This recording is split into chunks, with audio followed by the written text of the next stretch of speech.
আসসালামু আলাইকুম। Hello everyone. সবাইকে দেখি বাটনা দিয়ে ভর্তা বানায়, তো আমারও ইচ্ছে জাগলো আমি একটু বানাবো। তো বাটনা নিয়ে আসলাম। আমি অনেক বড়টা নিতে চাইনি, ছোট্টটা অনেক দিন ধরে খুঁজতেছিলাম।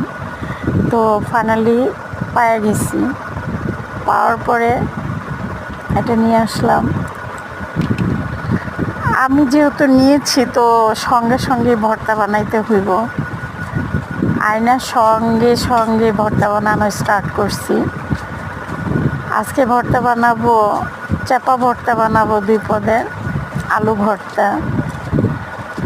তারপরে আরও 2-3টা ভর্তা বানানোর ইচ্ছে ছিল, কিন্তু সময়ের জন্য আর করতে পারিনি। শর্টকাট করে 2-3-4 পদের ভর্তা বানাইছি।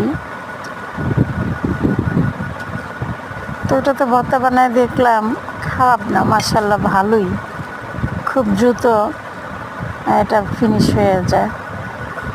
তো দেখি সবাইকে আলু ভর্তা বানায়, তা আমিও করলাম।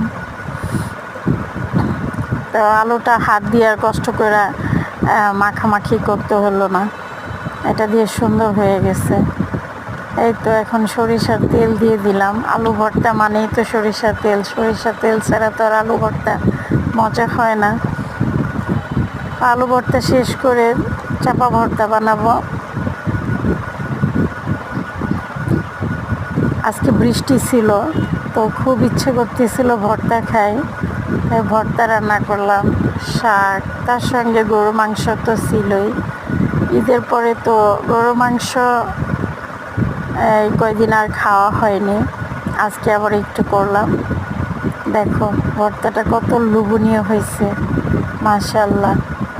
আর বিলিভ করো, আমি এখন বয়স দিচ্ছি, ভর্তা খেয়ে ফেলছি আগে।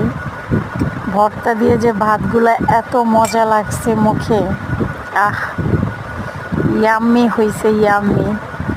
ইনশাল্লাহ আবার রাতে খাবো ভর্তা দিয়ে। আরও ভর্তা রেখে দিচ্ছি, অনেকগুলো ভর্তা বানাইছি, একটু একটু একটু একটু করে।